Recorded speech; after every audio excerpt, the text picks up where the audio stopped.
As promised, we had said that we will be revealing the amount of funds that have been received, firstly as cash donations in respect of the various accounts that had been either put in place or already in existence post-Cyclone Winston. And there are four different categories.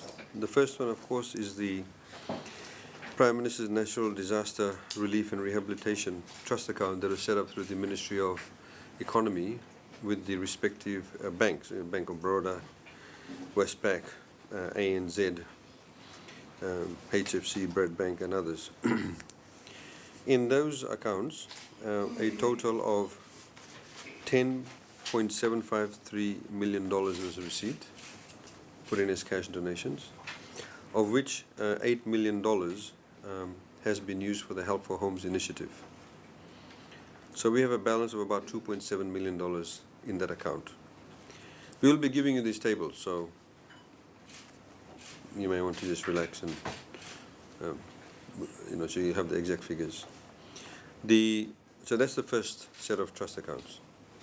The second one is, of course, the existing Prime Minister's Disaster and Rehabilitation Fund, which is a trust account also that's been there for since the past number of years. In that, we received, for example, funds from the Embassy of the Federation States of Micronesia, Government of the Independent State of Samoa, Malaysian High Commission, Solomon Island Government, Sri Lankan High Commission in Canberra, Tokelau Government, Kiribati High Commission, and other donations of cash. That total about $5.6 million. Those monies were fundamentally used for food ration and relief supplies, and the entire amount of money in that account has been used. So there's a zero balance. Then we also had a disaster preparedness trust account that essentially rests with the National Disaster Management Office. In that, we had received $468,000 from the New Zealand High Commission, of which, following the usage of that funds for food ration and relief supplies, there's a zero balance. So all those monies have been used for food ration and relief supplies. The other funds, the Central Fund account, which is the Consolidated Fund or Central Fund account, received $6 million. And they came from China, 2.06 million, an Asian Development Bank, 4.16 million, which total about $6.2 million, of which $1.8 million was used for Help for Homes, and 2.3 was again used for food ration and relief supplies, and there's a balance of about $2.05 million left in that.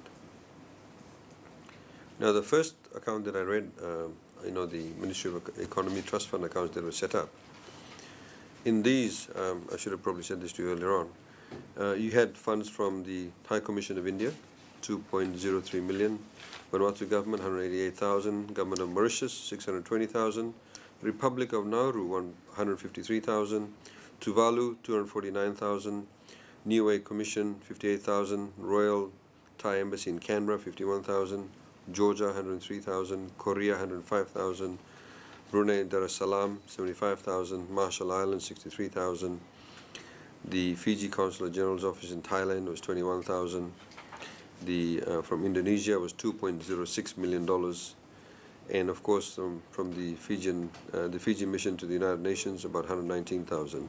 And then there were of course individual donors, including both overseas and local, which is about $4.83 million. That made up the $10.7 million, of which $8 million was used for Help for Homes. So total cash donations was $23 million, $23.08 million, of which $18.2 million has already been utilized, and there's a balance of $4.8 million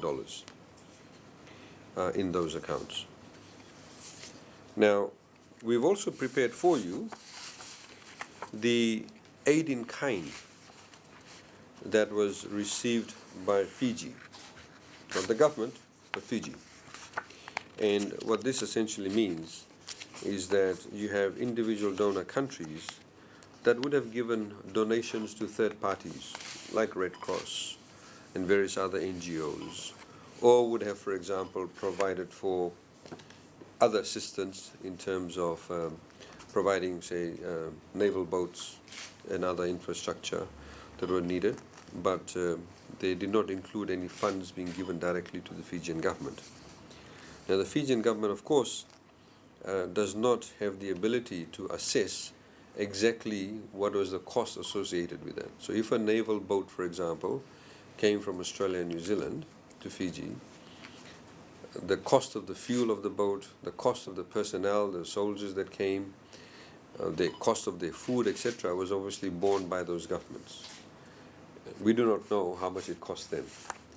But what we had done was in July we had sent out a questionnaire to all these agencies and governments and said, how much have you donated in kind?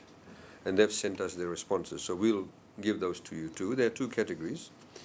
One is what you call the immediate aid in kind relief assistance. So immediately, for example, somebody may have given, in say New Zealand's case, they had given, they said that they had committed $7.19 million, and they have used all of that. So it included, for example, in those costs, they've said they spent $220,000 by providing relief supplies via UNICEF and Rotary, wash, health and education supplies, emergency kits. They said, for example, $1.1 million, a procurement of relief supplies via C-130 flights. Again, $200,000 to facilitate orders of assistance to Red Cross and FEA. So these are the costs that they have put out, and they said they've spent that much. And you'll see all the different countries. In USA's case, for example, they had given money or funds to the International Federation of Red Cross a couple of times, and they have given money to UNICEF. They had given money to OCHA, which is the Humanitarian Coordination Information Management. They had also given money to the International Organization for Migration. All those types of funds were given to all these different organizations. So that's one category. The other one is the aid in kind assistance for rehabilitation. So post the cyclone, so in terms of the rebuild. So the New Zealand government, for example, have said that they have spent $56,000 in structural engineering assessment by MWH for carrying out independent assessments of public infrastructure in areas where they said that they're going to build. So New Zealand government, for example, has said that in Vanuatu they'll put up a number of schools. So they have spent those monies in, for example, getting the services of consultants. They have, for example, given $462,000 to Nature's Way Cooperative to assist exporters through an export stimulus scheme, an export seedling and agro input scheme. They have given $710,000 to Habitat for Humanity Fiji to build back safer training across 35 communities. So this is how it's been broken down. So, for example, the Australian government gave an additional 32 million Fijian for rebuilding of critical infrastructure and increased resilience to natural disasters. These includes, for example, schools. So they go directly, and some of them have obviously want to give this funding through the building those schools back better. Indonesia, for example, the well-known case, they have said they had committed $8.3 million. As of July, they had spent $4.06 million, primarily in the construction or reconstruction of QVS. So those monies actually don't come into government coffers. They don't pass through government accounts. They are directly building those schools, and they're spending those monies themselves. So we'll give you all of this, and you can have a full expose of these accounts and how the monies have been spent, firstly by these individual countries, and secondly, we are giving you this information pertaining to the monies that had been received by the Fijian government directly through the trust fund accounts. Maybe we can give copies to them now. So you may want to look at that now, so you may want to ask some questions from that. So based on that, is there adequate funding to meet the rehabilitation needs? So rehabilitation for? Overall for Fiji? Yes. Yes, I mean, obviously, I mean, again, you need to understand and put into perspective.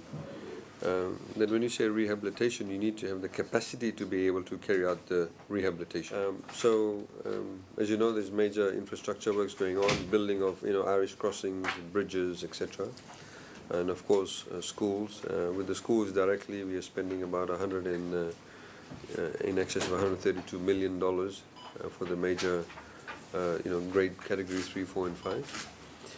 There are other some schools have sustained what may be called superficial damage, and that's being funded through another means.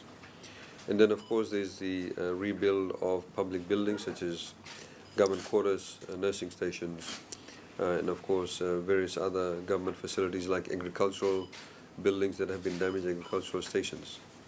So the rebuild effort, apart from this, is in excess of $200 million as provided for in the budget for the infrastructure. Then of course you have the Help for Homes initiative, and then of course you have the aid in kind. So for example, the Australian government has committed to building schools in Vanumbalavu. Australian government is committed to building schools in Koro and other places. The New Zealand government is committed to building schools and other public infrastructure in Vanumbalavu. So that is a separate rebuild effort. As we've said that those schools that they have said they're going to build are yet to be started, because they obviously are carrying out the engineering works, the assessments, and getting the engineers to do the assessments as to what type of rebuild should be implemented. But we hope to see that very soon on the ground, and we obviously are very grateful for them to be able to provide that.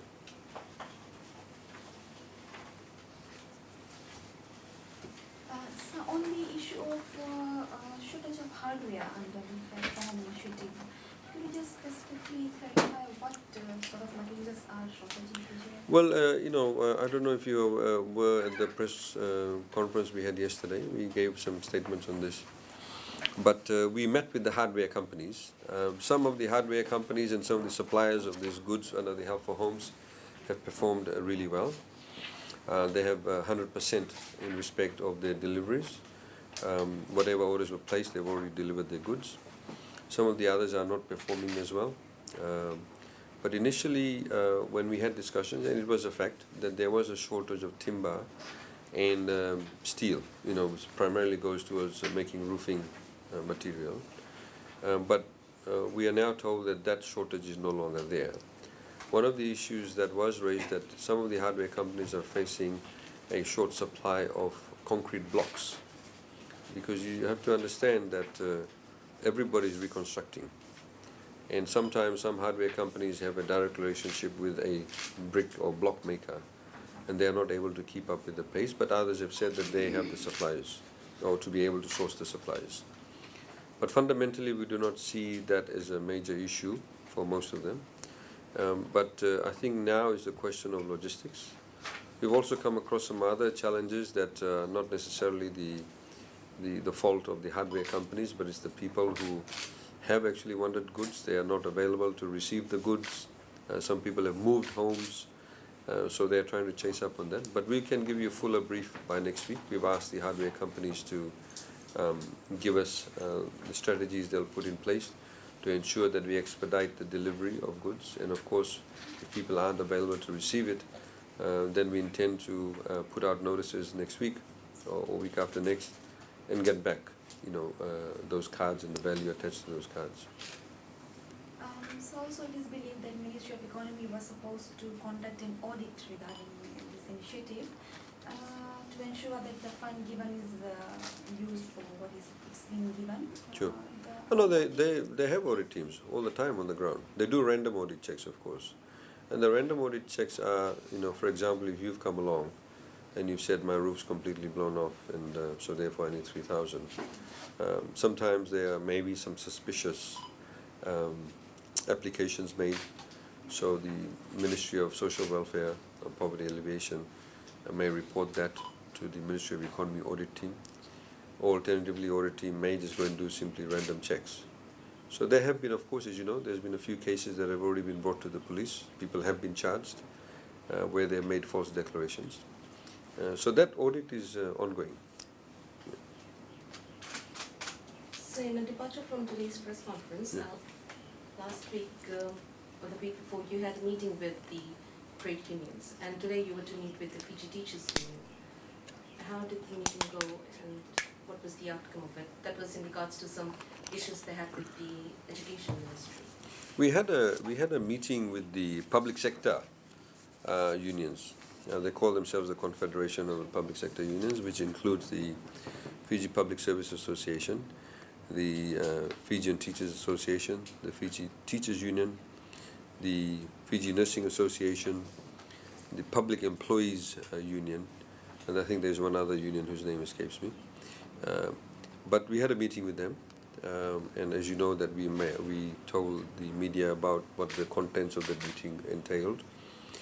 But there were some issues that had been raised by the two teacher union organizations that we were concerned about. We subsequently had agreed to meet up with the two unions today, which we did this morning. But we also had discussions with the Permanent Secretary for Education and the Minister for Education yesterday. One of the issues that we were told about was that the Ministry of Education had instituted or put in place a disciplinary services board. And we have informed the Permanent Secretary and also, of course, subsequently the trade union organizations today that the Disciplinary Services Board has got no legal standing. So as of last night, the Disciplinary Services Board has been disbanded. This is not to say that civil servants cannot be disciplined. They can be, but there's a particular procedure. Under the Fijian Constitution, the Permanent Secretary has the right to, of course, appoint, but he or she also has the right to institute disciplinary proceedings. So they can, for example, a Permanent Secretary can institute disciplinary proceedings, but they cannot give the decision on it too. So we have under the Constitution the Public Service Disciplinary Tribunal. That is a tribunal that is appointed by the Judicial Services Commission through the Chief Justice. The Honourable Chief Justice has also announced the appointment of the 3 members of the Disciplinary Services Tribunal, and it's a very high-powered Disciplinary Services Tribunal. We've never had judges and magistrates sit on it. So the chair of the Disciplinary Services Tribunal is Justice Siva Ratne. The other 2 members of the Disciplinary Services Tribunal is the Magistrate Walleen George and Magistrate Chochi Bosewanga. So the procedure is that the Permanent Secretary, of course, can institute disciplinary proceedings. They make a case. If they believe that there is some substance to it, they then refer the matter to the Disciplinary Services Tribunal. And then the Disciplinary Services Tribunal gives a ruling in respect of what should happen as far as the discipline of that particular officer is concerned. So we've informed them, and the trade union organizations were very happy about that, but we obviously are simply doing the right thing. There's some other matters that were also raised with us, which we have said that we'll look into and attend to. So overall, there's a need to ensure that all the processes are followed, and through the Ministry of Civil Service and of course through the Attorney General's chambers, we will ensure that the right procedures are followed and the proper legal channels are followed. We have to ensure that in these types of proceedings that the civil servants are accorded as required under law natural justice. They need to be accorded the right amount of opportunity and the right amount of time to be able to respond to any allegations. This does not deviate from the fact that those civil servants who have contracts will have their employment determined based on the terms and conditions of the contractual obligations they have, and indeed the contractual obligations that the employer has.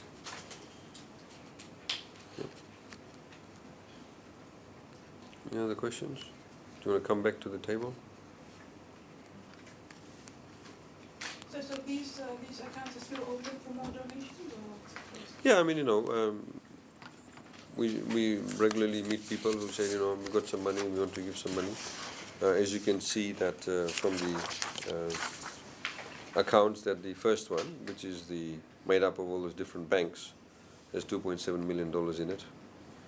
The second one has zero balance in it, but doesn't mean the account is closed. People can still put in money. And of course the government central fund account is also there. For the second batch of the Help for Homes initiative, are there plans to utilize more funds from here? Not as yet. We've had a specific allocation of it from the budget allocation, which has been approved by Parliament.